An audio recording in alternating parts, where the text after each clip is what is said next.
Hey everybody, I'm from Invest to Live, and we are back on our 2022 challenge to make 100K writing premium or selling puts up to 100K this year. That's our goal. So what I did for this video is I started to prep the document I'm going to use for tracking, how I'm thinking about this, how I'm breaking down my approach. And as always, this is an options-based challenge. There is significant risk to trading and investing. This is not in any way meant to be advice, but really just an educational perspective on how I'm approaching this. And as always, you have the option of hitting that subscribe button and the like button, and we'd really appreciate it if you did. So as I was building this out and thinking about how I'm going to execute on it, and it does really officially start tomorrow because it's the first open day of the season, of the new year, rather. What I'm doing is I'm trying to come at this from the perspective of how do I generate a large six-figure income selling put premium, but still not taking unnecessary or undue risks. So I thought about different ways to break this down. Do I want to do one large trade? Do I want to do a bunch of different trades? Do I want to break it down in different time periods? Should it be a progressive growth? So I'm going to show you my spreadsheet here that I'm using to actually track this. And what I really appreciate is if you have any advice or thoughts about different ways to structure this or think about it from the way it's being reported, please comment below. I actually really open that. I'm open to it and would love to hear what you think. So let me just share my screen here and get an idea of what I'm talking about here. So here we have sort of my homepage or my dashboard for what I'm tracking or what I'm working against here. So as you can see, our goal in 2022 is to sell 100K of put premium. Essentially, this just means I'm selling put options. The main thing here, I made a couple of kind of keynotes on the screen. I'm going to zoom in a little bit for those who are watching on a phone here. Is the primary approach is going to be using sales of puts, and occasionally we'll use covered calls. So the reason for this and the reason I have this in here is if we are assigned a position, I may want to jump right out of it, or I may see an opportunity to sell covered calls against that. That will go towards this idea of premium for the year. It also creates some buffer for me as well as we go. Now, as I thought about the different ways to break this down and think about it, you can look at it as one big trade. Do I want to go out and try to find some absolute monster 12-month long trade where I can knock down 100K of premium like that and hope for the best that it all works out? Obviously, the terrible, terrible move. Even if we try to do 2 trades a year at $500,000 a piece, or quarterly at 25, or even monthly at about 8,333, or even looking at it from a weekly perspective to get to that goal, a weekly perspective that I'll need to be doing on average to hit 100K across the year will be $1,923. And even the daily average here, and I assume 365 days, just so everyone's on the same page with me here. On the daily perspective, we're going to need to be netting about $80 of premium on average. So the first thing you got to notice when you look at these numbers is these are actually pretty big numbers. Generating almost $2,000 a week or just over $8,300 a month, that's legitimate money, and that is the real math of how you get to this level of income. And I think this is one of the things we hear all the time is people want to not only figure out how to make additional income with selling options, they also want to figure out how can they do it up to a certain large number and then sort of scale once they're there. Like when I go over sort of the way I break this down and take a progressive approach to increasing as we go, you'll sort of understand what I'm doing and why I'm thinking about it this way. So overall, as I looked at the different ways to break it down, it's too risky for me to start right off the bat trying to go after a weekly or a monthly number. I just need to start to build some buffer as I go and add to that sort of baseline starting capital so that I can continue on my primary mission, which, to be totally clear, here's what it is. We want to do this in a way where we're limiting risk at every turn, and we're not going to be susceptible to massive movements downwards where I'm taking huge losses on assigned contracts. Now, of course, the goal will be to not get assigned as much as possible, but it does happen, and sometimes you have to wait till the last minute and things don't execute the way you want them to. So this is where a lot of experience comes in and having done this for a long time and thinking about it in different ways. So what I decided to do is essentially break it down into a few different periods here. Hopefully on the phones, my screen is at least somewhat able to be seen here. So I've got weeks 1 through 12, 13 through 24, 25 through 36, 37 through 48, and then through those last sort of 4 weeks on here, we'll call this December, so to speak, where we're starting to try to get some flattening of our earnings here. And then hopefully by this point, we've got some buffer and we're not too worried about these numbers. But essentially what I'm doing is I'm breaking it down this way so I can do a few different things. I want to see how I'm doing progressively. Am I hitting my actual premium that I'm earning against the forecast that I'm expecting? What's the gap and can I make up for it? And where there isn't a gap, can I potentially lower some of those numbers out to the end of the year and actually flatten it out or de-risk even further than I already am? So as an example, in week one, we're really only looking to do about $100 of total premium. That's not a problem. That's something I should be able to do really on day one. And the goal here is that I'm not trying to stop at 100 necessarily, but as I was thinking about how I want to build this out and build in that safety net and really secure low numbers on my premiums, on my stock pricing, this is the plan I went with. So by the end of the first 12-week period, we're going to go from about 100 a week to trying to do about 600 a week. Nothing here seems super challenging to me. I can do this in a way where I feel like it's going to be very de-risked, and that's the goal. And at the end of that period, that should be a net of about $4,325. So that $4,325, in theory, is adding on to that overall bucket. Now, as we start the next 12-week period, we're starting right off the bat at $650 per week. And you're going to see we're going to essentially double up into about $1,200 per week.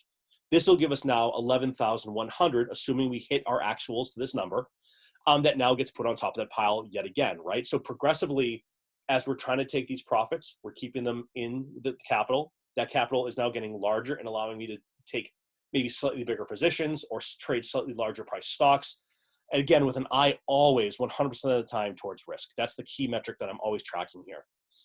The third period of time here, we're starting out at $1,300 a week, and we're going to end at around $2,650. So here we're going to be coming in around $22,875 for the period. Starting to be some real money here, right? Like this is paying off a car, this is paying off debt, this is maybe covering your mortgage or a part of your mortgage for a year. So just thinking about that for a second. We're seeing the progressive growth here across the year, and I am being very aggressive here, and I'm going to be the first to say I have built this in a way where I feel like I can be a little more aggressive on the front end so that I can be less aggressive on the back end or try to get to these numbers a little bit faster and create some buffer for when things don't go my way or I need an extra week to execute on a number. Where we get into the really cool stuff is into this fourth period here. We're starting off at about $2,850 per week, and the goal is to end at about $4,400 per week. And this is going to end up coming down to about $43,700. Not far from the average median income in the US, if you're watching this. And in many parts of the world, that's a massive, enormous amount of money. So I'm very cognizant of the kind of freedom and kind of financial independence you can generate from doing these things.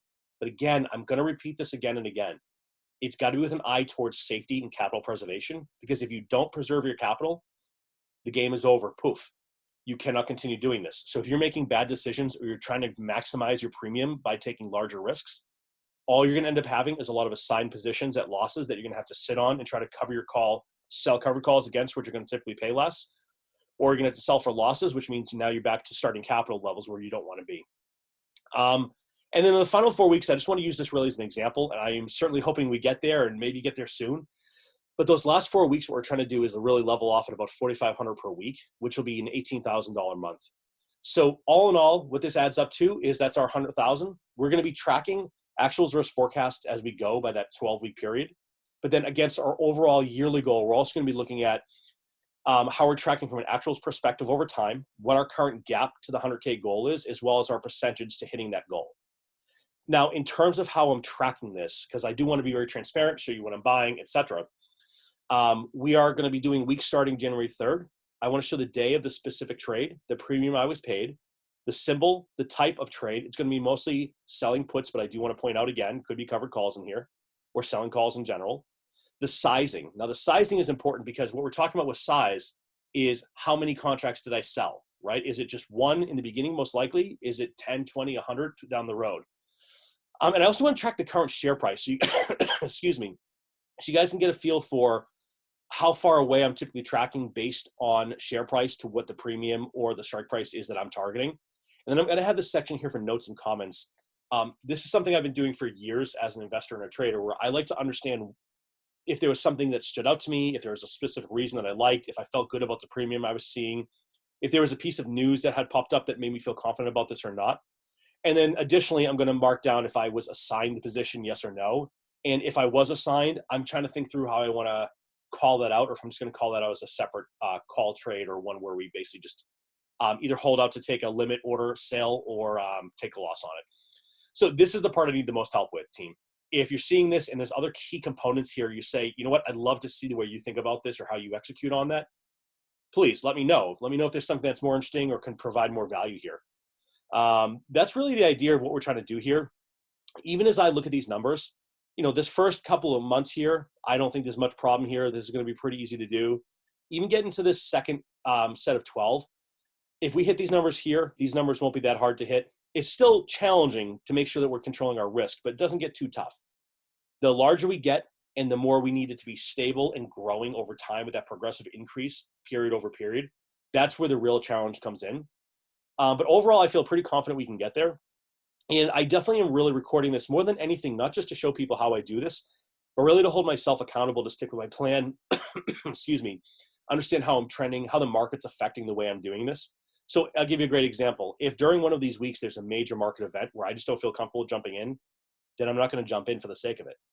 I do also want to call out as well, primarily what I'm going to be looking for when I target this is options that expire within the week. So typically weekly options or potentially monthly options, but the last maybe week of that cycle. Now, even above and beyond that, there are some trades that I'll make depending on capital available and the level of risk I see in the market. Sometimes I'll do daily options trades. So as an example, if something's closing on a Friday, I might position something that morning, or even if it's like a major indices that might have 3 options per week, I might do intra-week options as well, where we can execute within a day or two. But those are fewer and far between, but I did want to call that out. So again, the challenge here is for me to do this. It's about educating anyone who's not used to this process or doesn't track it or know how to do it.